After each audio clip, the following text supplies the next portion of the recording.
Ibu dan Bapak serta saudari dan saudara yang terkasih di dalam Kristus, setiap keputusan hidup, setiap pilihan hidup yang kita pilih itu selalu mengandung apa yang disebut dengan resiko.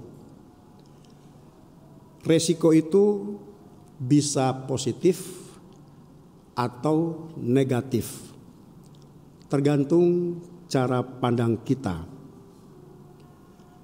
Sebuah risiko bisa disebut positif kalau segala persoalan-persoalan yang didatangkan dari pilihan hidup kita itu kita anggap sebagai sebuah tantangan, sebagai bagian dari pertumbuhan iman, sebagai bagian dari pertumbuhan hidup kita.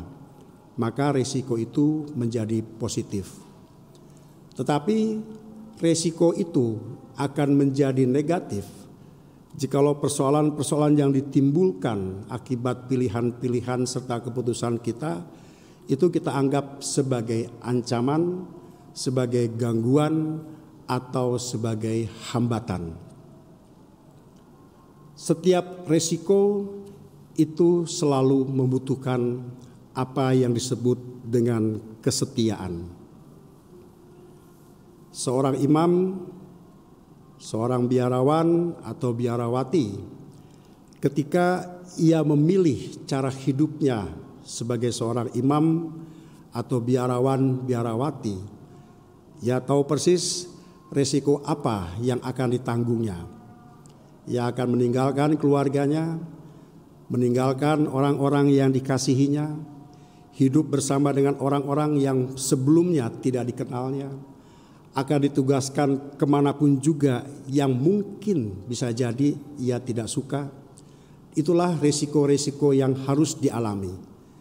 Namun ketika mendapatkan resiko-resiko itu, bagaimanakah cara pandang imam atau biarawan dan biarawati itu? Apakah dilihat sebagai bagian dari pewartaan ataukah dilihat sebagai sebuah bagian yang lebih negatif? Saudari dan saudara yang terkasih, resiko inilah yang diingatkan oleh Yesus dalam bacaan Injil kita pada sore hari ini.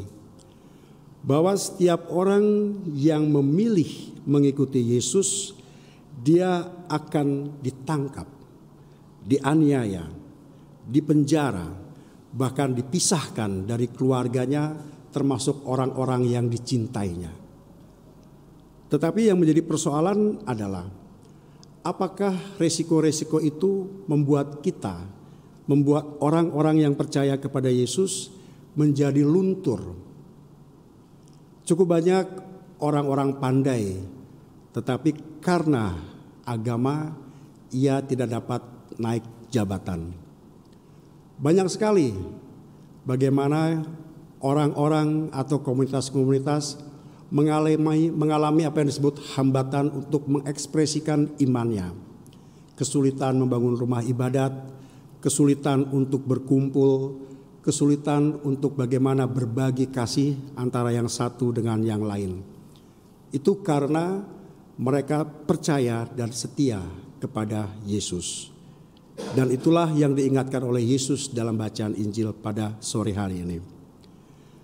Di dalam setiap resiko pilihan itu, di dalam setiap apa yang kita sebut sebagai ancaman, hambatan, dan gangguan tadi, Yesus menjanjikan bahwa Yesus sendirilah yang akan memberikan kita kekuatan, dan disitulah dibutuhkan adanya kesetiaan kita. Kesetiaan kita itu diekspresikan secara terus-menerus dengan kemauan kita untuk mewartakan kabar gembira. Kesetiaan kita itu diekspresikan secara terus-menerus dengan kita mau berbuat baik terhadap mereka yang membenci kita.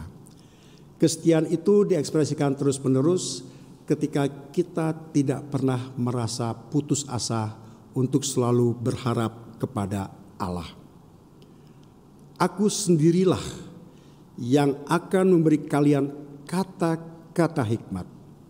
sehingga kalian tak dapat ditentang atau dibantah lawan-lawanmu. Itulah janji Yesus kepada kita. Hal-hal yang berat harusnya menjadi berkat.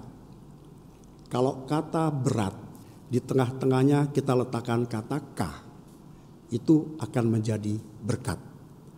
Siapakah kah itu? Itulah Kristus. Maka setiap hal yang berat, kalau kita berjalan terus bersama dengan Kristus, setia terus dengan Kristus, maka ia akan menjadi berkat. Dan berkat itu adalah janji yang tidak akan pernah dilupakan dan harapan yang terus-menerus ada dalam iman kita.